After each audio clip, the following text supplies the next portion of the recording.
Coucou, voilà, merci encore de plus Nandé Tokuta Lelo, c'est toujours un grand plaisir il y a qu'on partage nos astuces. En tout cas, bienvenue dans Coloris Club 84. Et ceux qui ont bali boso boyambi biso et panabino, en tout cas, soyez le bienvenu.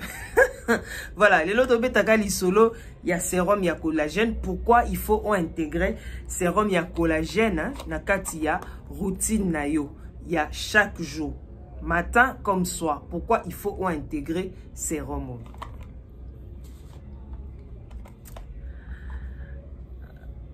Voilà.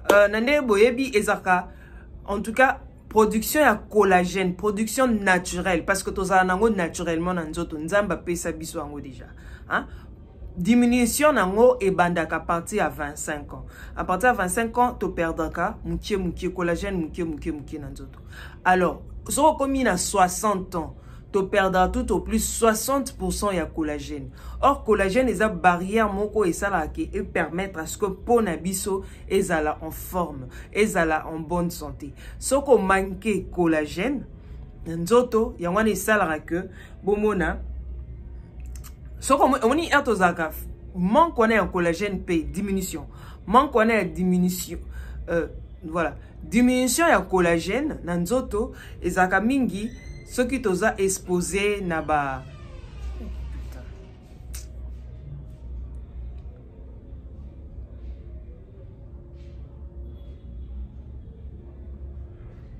voilà. Diminution ya collagène ezaka mingi ce qui toza exposé na ba rayon UV toza to melaka mingi cigarette hein, ou tabac badiamba mon peto yebi ou bien masanga et puis ceux qui t'ont exposé na pollution atmosphérique déjà boyebi que t'ont exposé et surtout na Kinshasa n'en parlons pas t'ont exposé. Alors tous ces phénomènes là et ça là que biso to perdre collagène nanzoto. Alors ce qu'on te perdre collagène wana et ça là ranine et ça là que bon na manifestation baride apparition ya baride oni baride des années longues, relâchement cutané, boumona ba bouton, boumona teint, et ça sous uniformeté, donc to comme il a déteint, et ça caractère qui pour na mafuta, même ça aussi naturellement. Donc ce que collagène, au moment que malgré ma futa so pas collagène, teint et ça sous té, lumière et ça sous té. Donc au comme bizarre. Pour son ayo et ça sous bien ça pourquoi parce que os manqué collagène dans autres. Or collagène est ça très important pour nzoto na biso. Alors, qu'est-ce qu'il faudra faire ceux qui osa na problème? Déjà, à partir de 25 ans, osa obligatoire. Hein? Osa obligé, il y a olukaka sérum. Quand intégrer sérum, il y a collagène. Quand intégrer sérum, na kati, il y a routine na yo, matin comme soir. En tout cas, des gouttes, ça suffit. Hein? Des gouttes, c'est suffisant. Oh, kodwa. Et ça, quand on peut la sérum, nyonso. Donc, aujourd'hui, chaque matin comme soir, on intègre un opona et booster yo.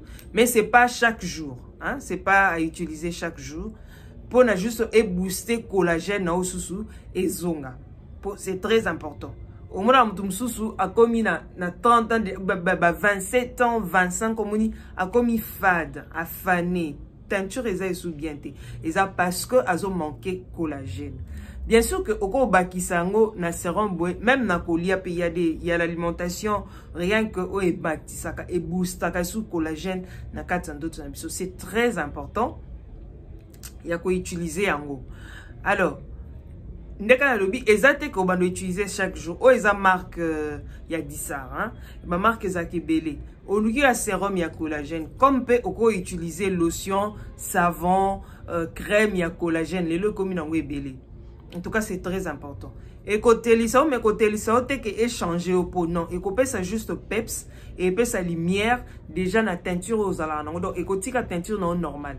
Et puis, ils ont anti-âge. Au même moment, ils ont réparateur. Donc, ils ont réparé au pot abîmé. Pot et bébaka. En tout cas, ils sont très important. Ce qu'on intègre dans la routine, nous avons un avantage. C'est vraiment très important. Bah, sérum, ils ont belé. Donc, il faut y avoir un nini.